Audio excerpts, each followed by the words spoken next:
Chemical effects of electric current.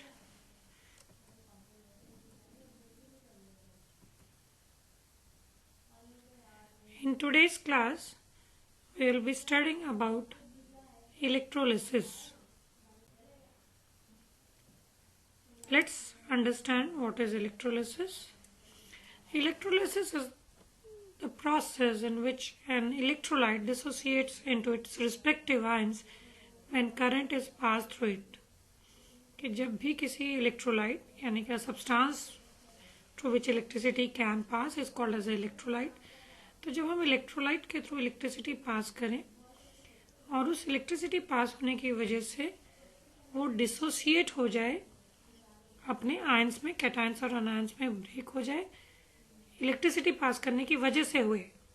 ठीक है, जैसे हमने कल बात की थी कि कुछ तो सॉल्ट्स ऐसे हैं जो वाटर में डिसॉल्व होते ही डिसोसिएट हो जाते हैं कि कैटायन अनायन में हो जाते हैं. तो उसके लिए हमने कोई इलेक्ट्रिसिटी तो पास नहीं की, वो तो सिर्फ डिसॉल्व होने से ही हो गए.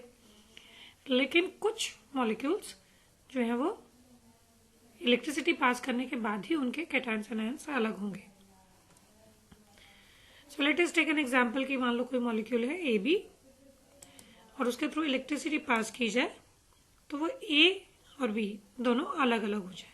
ठीक है, so in this chapter we study about electrolysis of water कि वाटर की इलेक्ट्रिसिटी, अगर हम इलेक्ट्रिसिटी वाटर के थ्रू पास करें तो hydrogen and oxygen they get separated. तो this is the picture that is shown, it is shown in your NCERT book also कि हम कोई बैटरी ले लें, उससे वायर से अटैच कर दें दो कार्बन रॉड्स को. ये वो कार्बन रॉड्स यूज हो रही हैं जो कि सेल में होती हैं, तो उनके ऊपर एक मेटल कैप ही होती है वहाँ. अब ये जो रॉड्स हैं ये ग्रेफाइट की होती हैं. Graphite is a good conductor of electricity. और यहाँ पर वाटर ले लिया जाएगा और वाटर, क्योंकि प्योर वाटर गुड कंडक्टर नहीं है इलेक्ट्रिसिटी का, तो इसमें थोड़े से कुछ ड्रॉप्स एसिड के डाल दिए जाते so that it becomes good conductor of electricity. और इन इलेक्ट्रोड्स को बैटरी से कनेक्ट कर दिया जाता है. And when electricity is passed then electrolysis of water takes place, means water splits into hydrogen and oxygen. Now let's understand this with the help of this diagram so that it's more clear to you. As we know that cathode is the negative terminal, जो भी electrode negative terminal से जुड़ी होगी battery के, that will be called as a cathode. हम उसको negative terminal भी बोल देते हैं और कैथोड जो प्रॉपर नेम है that is cathode only. And anode हम पॉजिटिव टर्मिनल को कहते हैं, यानी कि वो इलेक्ट्रोड जो कि पॉजिटिव एंड से जुड़ेगा बैटरी के या सेल के, उसको हम एनोड कहते हैं. In this case the acid is added to the water and it is used as a electrolyte. Then we need to place two inverted tubes in the container. Electrolyte used in this case is water with little acid. I have already told you कि हमने इसमें little acid क्यों डाला, so that it becomes good conductor of electricity. On passing current, it dissociates into hydrogen and OH ions. So here you can see the test tube को inverted रख दिया गया है. और इसमें जो ध्यान देने वाली बात है कि किस इलेक्ट्रोड पे कौन सी गैस प्रोड्यूस होती है ये आपको पता होना चाहिए. अब इस इलेक्ट्रोड को देखो, ये किससे जुड़ा हुआ है? पॉजिटिव से. तो जो पॉजिटिव से जुड़ा होता है उसको हम क्या बोलते हैं? एनोड. ठीक है, दोनों ही ग्रेफाइट की रॉड्स हैं, दोनों ही कार्बन की बनी हुई हैं, लेकिन किस टर्मिनल से जुड़े हैं उसकी वजह से इनका नेचर अलग अलग हो जाता है, नाम भी अलग अलग. So cathode is attached to negative terminal, so it's called as a cathode. तो ये वाला. अब यहाँ पे दूसरा और क्या ध्यान देने वाली बात है कि किस इलेक्ट्रोड पे बबल्स ज्यादा बन रहे हैं. इस पे ज्यादा बबल्स बनेंगे. हमें कैसे पता? क्योंकि ये देखो, इस पे शुरू में इन दोनों ही टेस्ट ट्यूब्स को पानी से फिल्ड किया जाता है. And when gas is produce, the gas is going to push the water down, so we call it as the downward displacement of water. So the gas is going to push it down, and over here gas will be collected. Similarly over here also the gas that will be formed is going to push the water back. So here you can see very clearly कि यहाँ पर gas कम है क्योंकि downward displacement water का कम है, बस इतनी सी space में ही है गैस, और यहाँ पर ज़्यादा है। तो कौन सी वाली गैस ज़्यादा है? That is hydrogen. और कौन सी गैस कम है? Oxygen. Do you know why? Why it is so कि ऑक्सीजन हाइड्रोजन से नियरली ऑलमोस्ट हाफ है। ऐसा इसलिए क्योंकि when have a look on the formula of water, water के फॉर्मूला को अगर हम देखें तो हाइड्रोजन कितने हैं? 2 एटम्स। ऑक्सीजन कितने हैं? 1। हमें कैसे पता चला 1 है? कुछ भी नीचे ना लिखा हो ना मीन्स 1 एक्चुअली लिखते नहीं है, 2 हो 3 हो तो हम लिख देते हैं नीचे। तो ये एक वाटर का मॉलिक्यूल है, इसमें हाइड्रोजन के 2 एटम है और ऑक्सीजन का 1 है। यानी कि वाटर के मॉलिक्यूल में हाइड्रोजन और ऑक्सीजन किस रेशियो में कंबाइन कर रहे हैं? 2:1। 2 एटम हाइड्रोजन के, 1 एटम ऑक्सीजन का। इसीलिए मॉलिक्यूल के अंदर ही हमें आंसर मिल रहा है कि हाइड्रोजन के एटम ऑक्सीजन के एटम से ट्वाइस है, डबल है। इसीलिए हाइड्रोजन का वॉल्यूम ऑक्सीजन से ट्वाइस है।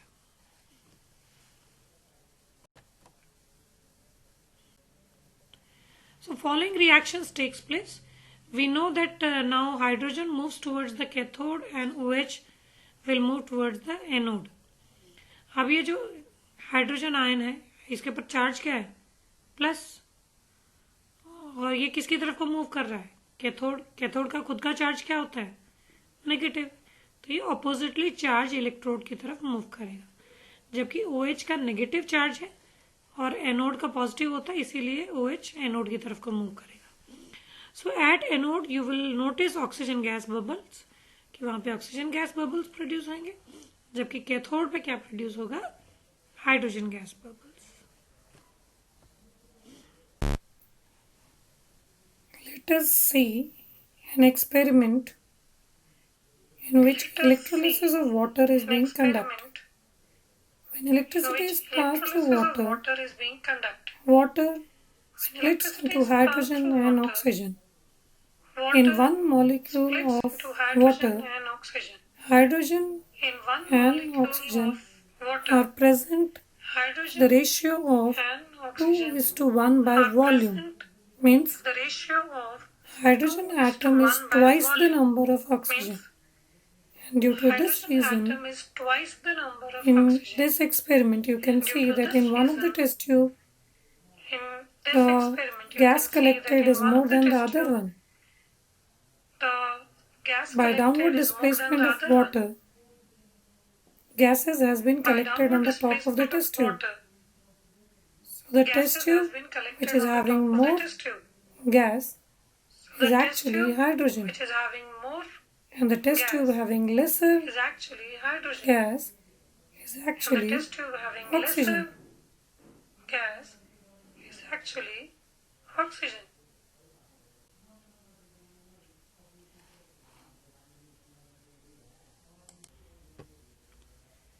This complete electrolysis occurs in a cell called as electrolytic cell. तो ये जो entire apparatus setup हम लगाते हैं, वाइस का, सेल का, इलेक्ट्रोड्स का, उसके अंदर वाटर, उसमें थोड़ी एसिड्स, ये सारा entire apparatus setup is called as electrolytic cell.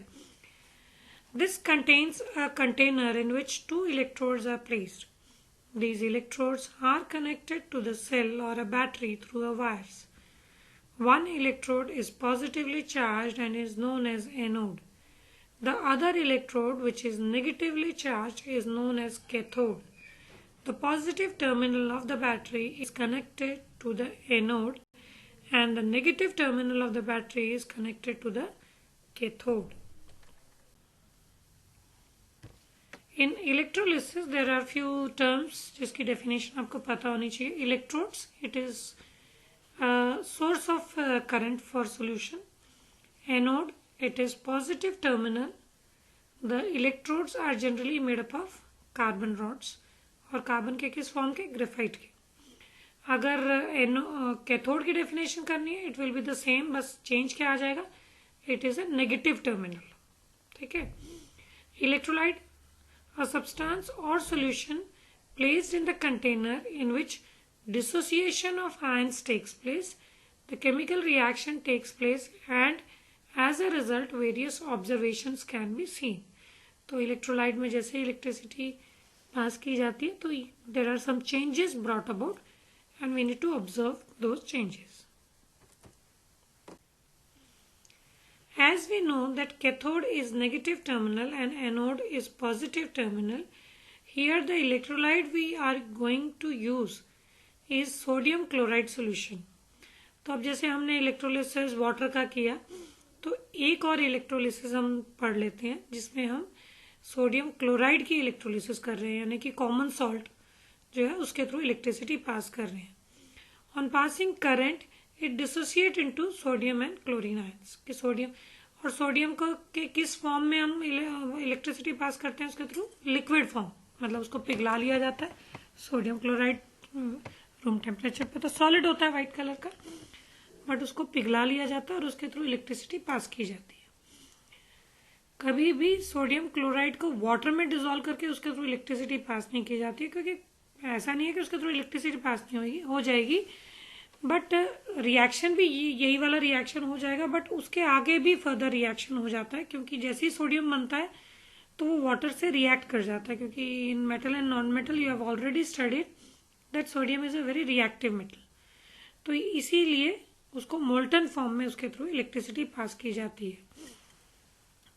और सॉलिड के थ्रू तो इलेक्ट्रिसिटी पास हो ही नहीं पाती है, क्योंकि आयंस को फ्रीडम नहीं होती है मूव करने की. और सॉलिड स्टेट में आपको वैसे भी पता है कि particles they don't have the freedom to move because they have a fixed shape and fixed volume and they can not move. So following are the reaction that takes place at anode. Anode पे क्या reaction होता है कि जो chlorine ion है वो धीरे धीरे क्लोरीन गैस में कन्वर्ट हो जाता है, क्योंकि एनोड पे उससे इलेक्ट्रॉन ले लिया जाता है. सो ये रिएक्शंस एनोड पे हमेशा ही, क्योंकि एनोड खुद पॉजिटिवली चार्ज है, तो उसकी तरफ हमेशा ही एनायंस मूव करते हैं, यानी कि नेगेटिवली चार्ज पार्टिकल्स उसकी तरफ को मूव करते हैं. और जब वो एनोड के पास पहुंचते हैं तो एनोड उनसे इलेक्ट्रॉन ले लेता है, और जैसे ही वो इलेक्ट्रॉन ले लेता है तो वो दोबारा एटम में चेंज हो जाते हैं. क्योंकि वो आयन में कैसे चेंज हुए थे, सोडियम ने उनको इलेक्ट्रॉन दिया था और उन्होंने ये इलेक्ट्रॉन ले लिया था, तभी तो आयन में चेंज हुए थे. अब यही वाला इलेक्ट्रॉन एनोड ने उनसे ले लिया तो वो दोबारा एटम में चेंज हो गए. तो क्लोरीन के दो एटम आपस में कंबाइन करके क्लोरीन गैस बना लेते हैं. ठीक है. और ऐसे कैथोड पे क्या होता है, कैथोड नेगेटिवली चार्ज्ड है, तो इसीलिए उसकी तरफ पॉजिटिवली चार्ज्ड आयंस मूव करते हैं. जैसे सोडियम पे पॉजिटिव चार्ज है, वो कैथोड की तरफ को मूव करेगा. जब वो कैथोड की तरफ को मूव करेगा, जैसे एनोड की आदत इलेक्ट्रॉन लेने की है, उसके बिल्कुल उल्टा कैथोड की आदत इलेक्ट्रॉन देने की है. तो कैथोड क्या करता है, सोडियम को एक इलेक्ट्रॉन दे देता है. कैथोड तो बहुत सारे इलेक्ट्रॉन दे सकता है, लेकिन सोडियम को एक ही चाहिए, तो वो एक ही लेता है और एटम में चेंज हो जाता है. क्योंकि इस सोडियम ने एक इलेक्ट्रॉन क्लोरीन को दिया था, तभी तो ये आयन में चेंज हुआ. अब इसको कैथोड से दोबारा इलेक्ट्रॉन मिल गया, अब ये दोबारा एटम में चेंज हो गया. और सोडियम एटम के फॉर्म में होगा तो सॉलिड में होगा, तो वो रॉड पर डिपॉजिट हो जाता है. These ions are placed in solution when positively charged sodium migrates towards cathode and negatively charged chlorine migrates towards the anode. Then we see that the chemical reaction has taken place. तो sodium तो जैसे ही atom में change होगा cathode rod पे deposit हो जाता है, और क्लोरीन गैस जो कि एनोड पे प्रोड्यूस हुई है वो क्योंकि गैस है तो वो रिलीज हो जाती है, एस्केप कर जाती है. और अगर हमें कलेक्ट करनी होती है तो हम उसको अरेंजमेंट करके कलेक्ट भी कर सकते हैं. So this is the entire operator setup. जो होता है कि दो रॉड्स यूज की जाती हैं, this one and this one. दो रॉड्स होंगे, कैथोड और एनोड. और क्लोरीन जो है वो एरो दिखाया गया है, इस तरफ को मूव कर रहा है. तो क्लोरीन क्योंकि नेगेटिवली चार्ज है, किस तरफ को जाएगा, एनोड की तरफ. This is anode. ये देखिए नीचे लिखा भी हुआ है. ठीक है. और यहाँ पे बबल्स भी दिखाए हुए हैं, क्लोरीन के बबल्स. और सोडियम किस तरफ को मूव कर रहा है, कैथोड की तरफ, क्योंकि कैथोड नेगेटिवली चार्ज होता है और सोडियम के आयंस पॉजिटिवली चार्ज होते हैं, तो opposite charges attract each other, तो वो यहाँ डिपॉजिट हो जाएगा. So this is the entire electrolysis of sodium chloride. Application of electrolysis कि इस तरह के रिएक्शंस का फायदा क्या है, यूज क्या है, यूटिलिटी क्या है. एप्लीकेशन का मतलब उसकी यूटिलिटी क्या है, कि क्या हम इसको सिर्फ इसलिए पढ़ रहे हैं कि ये हमारे चैप्टर में है, या इसके आम जिंदगी में कोई यूज भी है. First use is it is used for electroplating. Now what is electroplating? Applying a layer of expensive metal over a cheap metal, की एक सस्ते मेटल के ऊपर हम महंगे मेटल की लेयर लगाते हैं. फिर सवाल उठता है क्यों लगाएं भाई, जरूरत क्या है. कई बार क्या होता है कि हम महंगा मेटल अफोर्ड नहीं कर पा रहे होते हैं, तो हम सस्ते मेटल के ऊपर उसका महंगा मेटल लगा लेते हैं. जैसे अब हर कोई गोल्ड की ज्वेलरी अफोर्ड नहीं कर सकता, तो वो सस्ती ज्वेलरी के ऊपर गोल्ड की लेयर इलेक्ट्रोप्लेटिंग वाली ज्वेलरी मिलती है, तो लोग वो पहन लेते हैं कि अपना शौक पूरा कर लेते हैं. या आजकल तो वैसे भी चोरी वोरी ज़्यादा होती है, तो लोग आजकल इलेक्ट्रोप्लेटेड ज्वेलरी ही ज़्यादा प्रेफर करते हैं कि भाई सेफ भी है, डर नहीं लगता, चलो पहन लो आराम से, कोई दिक्कत नहीं. तो इलेक्ट्रोप्लेटिंग ऐसी होती है, ज्वेलरी पे होती है, यूटेंसिल्स पे भी हो जाती है इलेक्ट्रोप्लेटेड. सिल्वर की वो मिल जाती है, क्रॉकरी मिल जाती है, तो वो देखने में सुंदर लगती है. तो कि एक्सपेंसिव मेटल की हमेशा चीप मेटल के ऊपर लेयर होती है.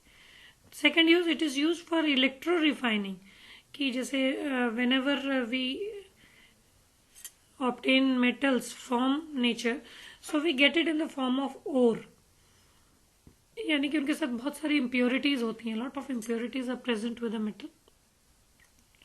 Now we need to remove those impurities. So those impurities can be in the form of physically present, कि भाई वो उन्होंने कोई chemical reaction नहीं कर रखा, बस मिट्टी वगैरह है या ऐसी दूसरी चीजें, तो उनको तो फिर हम physical methods यूज करते हैं सेपरेशन के, कि उनको पानी से धो दिया इस तरह से. लेकिन जो केमिकली प्रेजेंट है फिर वो तो केमिकल रिएक्शन से ही अलग करनी पड़ेंगे ना, तो उनमें से बहुत सारों के साथ हम इलेक्ट्रोलिसिस वाला मेथड यूज करते हैं, यानी कि उनके थ्रू इलेक्ट्रिसिटी पास की जाती है. तो इलेक्ट्रिसिटी पास करने से फिर हमें मेटल अपना अलग से मिल जाता है, क्योंकि कई बार मेटल अकेला नहीं होता, कंपाउंड के फॉर्म में प्रेजेंट होता है, किसी से रिएक्शन करके प्रेजेंट होता है. क्योंकि मेटल नॉन मेटल में आपने देखा है रिएक्टिविटी सीरीज में कि कई मेटल्स टॉप पे हैं रिएक्टिविटी सीरीज के, क्योंकि वो बहुत रिएक्टिव है. तो वो बहुत रिएक्टिव है तो वो नेचर में अकेले थोड़े मिल सकते हैं, वो तो किसी ना किसी से रिएक्शन करके कंपाउंड बना ही लेंगे. जो रिएक्टिविटी सीरीज में नीचे हैं वो थोड़ा कम रिएक्टिव है, तो वो कंपाउंड फॉर्म में भी मिल जाते हैं और अकेले भी मिल जाते हैं. तो हम उनको प्योर फॉर्म में ऑब्टेन करने के लिए ये मेथड्स यूज करते हैं, सो दैट कि हमें प्योर मेटल मिल जाए. Thank you, and that's all for today's class.